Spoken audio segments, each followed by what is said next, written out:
假设自己是一个新人，在这几天刚刚进入市场，那第一任务肯定是补课，看看为什么比特币一下拉到次前高，近乎做成三顶状态，以及目前板块轮动的逻辑跟以前也不一样。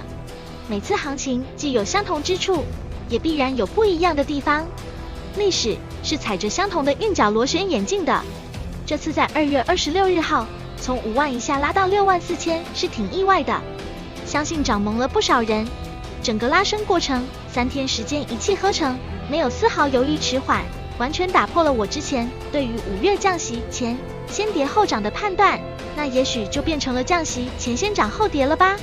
毕竟也不能一直拉升不回头。现在回过头看去年的几个预测：1. 打扫屋子完成 ，CC SBF 处理接近尾声。2. 大饼筹码分布摸底完成，通过处理 CC 基本已经拿到了 BN 所有原始数据。3. ETF 审批通过，美元蓄水池功能建设完成。4. 招安完成，比特币彻底失去跟黄金一样的避险功能。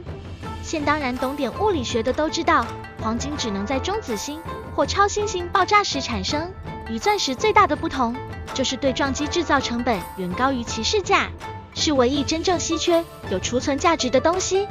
比特币实际上不是真正稀缺的，市场上技术功能比比特币好的币种大把存在，目前只有共识才是稀缺的，但这放在一个足够长的时期来看，也会烟消云散。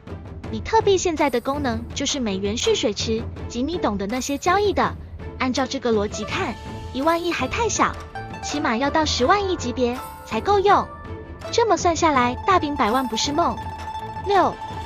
大家都知道 ETF 审批通过后会是蓄水池，但是没想到会这么快启用。黄金 ETF 审批后盘整了8个月才拉起，大饼仅仅几周调整，回踩到第2支撑位38000，就迫不及待地开始大幅反弹。这几天跟身边业内朋友聊天，踏空卖飞的不在少数。7. 个人猜测大饼拉得这么急，跟近期美股、日股等超常规上涨内在逻辑非常相似，因为货币超发外溢效应明显，都是想办法讲故事拉估值，吸取大量流动性。AI 都已经喊出7万亿用来打开上限，均不见 QT 期间虽然吸了1万亿流动性，但实际上美国财政部释放出了25000亿流动性，一来一回还有15000亿在市场上，不锁住这些流动，实体经济会受到极大地冲击。美国版逗你玩，算你狠，将你军实际上已经在上演了，物价小费都大幅上涨。如果再释放出天量货币流动性，美元真的要变成金元券。8. 本轮技术上基本面并没有改变，没有实质上的技术创新，除了减半、降息。ETF 你没办法从实体支撑上解释为什么突然涨，毕竟大饼不像 AI 一样有科技进步作为基本面，这也是去年美股先是炒作 AI 超导核聚变等，实在炒不动才回来拉比特币的原因之一。9. 现在是加息尾声，资金抢跑，投机资金情绪高涨，大基金 ETF 坐庄大赌场逻辑，上涨才能吸引更多人投资 ETF 进来吸金。我们依然要在 FOMO 情绪中保持理智，考虑利润来源是谁，考虑该轮行情该如何收场。让人非常纠结的点在于，还未降息就已经涨这么多。5月真的开始降息之后，所释放出流动性会让不参与的人法币被动贬值。我所理想中的真正牛市是实体经济改善，韭菜普遍收入增加，手上有闲钱后投入股市避市，造成自然上涨。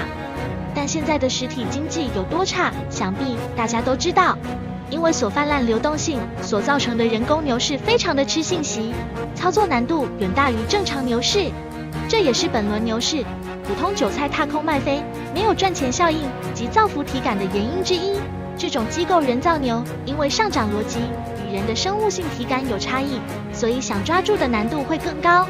展望下未来走势吧。1. 盘整后直接破前高，开启大牛市，减半前后先到7、8万，走出头部形态后回调。2. 几次尝试前高不破，下跌的底部41000左右。3. 以横带跌，等降息利好后再拉。总之，大饼更多的跟美股七姐妹一样，变成吸收和消灭流动性的工具，变成了配合美元货币功能的延伸，等于流动性黑洞，等于奢侈品。以上是本期的所有内容，感谢你的收看。